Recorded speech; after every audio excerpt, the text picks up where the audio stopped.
What's up, guys? Today we're gonna go over the QRadar 101 challenge from CyberDefenders. So in this challenge, the attacker managed to compromise a financial company and took over a couple of systems. So we need to answer all of these questions. We need to find the attacker IP address and how many systems were compromised, and we need to find the attacker activities after getting the initial access. So if you go back to the scenario, a financial company was compromised and they are looking for the security analyst to help them investigate the incident. The company suspects that the insider helped the attacker get into the network, but they have no evidence. The initial analysis performed by the company's team showed that many systems were compromised. Also, alerts indicate the use of well-known malicious tools in the network. As a SOC analyst, you are assigned to investigate the incident using QRadar SIEM and reconstruct the event carried out by the attacker. So we have all of these log sources: Sysmon, PowerShell login, Windows, event log, Suricata, intrusion detection system, Zeek logs. So in order to access QRadar, we need to download the QRadar server as a virtual machine. So here I've downloaded it and I've run it on the Oracle VirtualBox. So to access it, we need to find its IP address.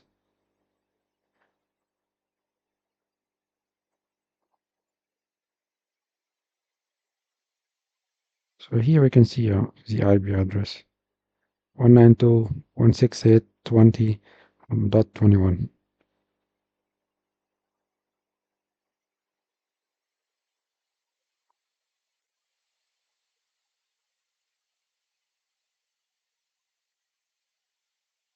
So then we need to log into QRadar console.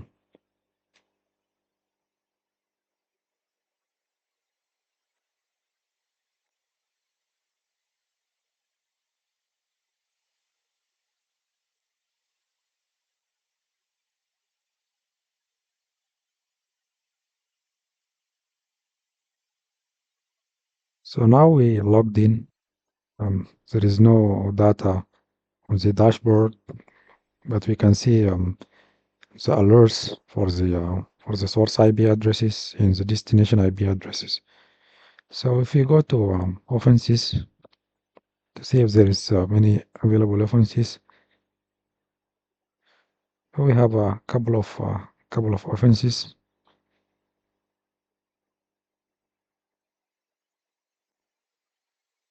So let's go back and answer some questions. So the first question: how many log sources are available? So if we navigate to admin panel and then log sources,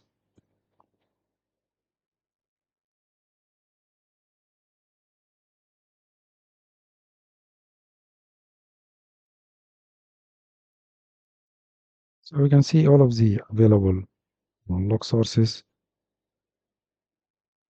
and the answer is 15. What is the IDS software used to monitor the network? So if you go back to log sources again, so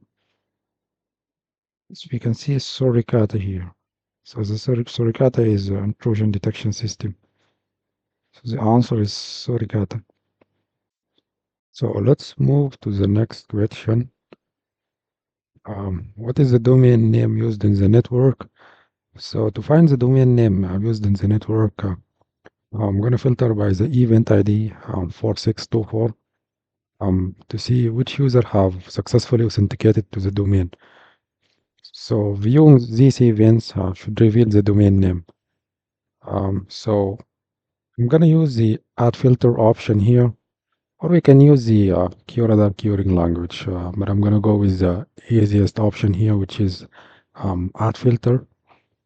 But first, let me specify the time range. So these data have been captured back in 2020. So the starting date should be 1st of January 2020 and until 1st of January 2021. I'm going to increase the result limit to 100,000. So let's have a look at the one of these events. First, let me apply the filter. I'm going to filter by the event ID.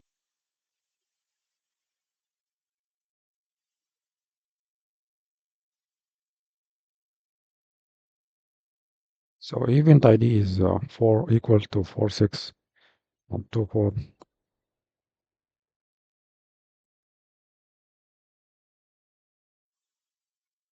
So now we got a couple of events. So let's have a look at one of these events. So now we can see more insights of this event. We can see the success audit and account was successfully logged on. You can see the source IP. So if you scroll down to see the raw event, we can see the domain name hackdefend.local.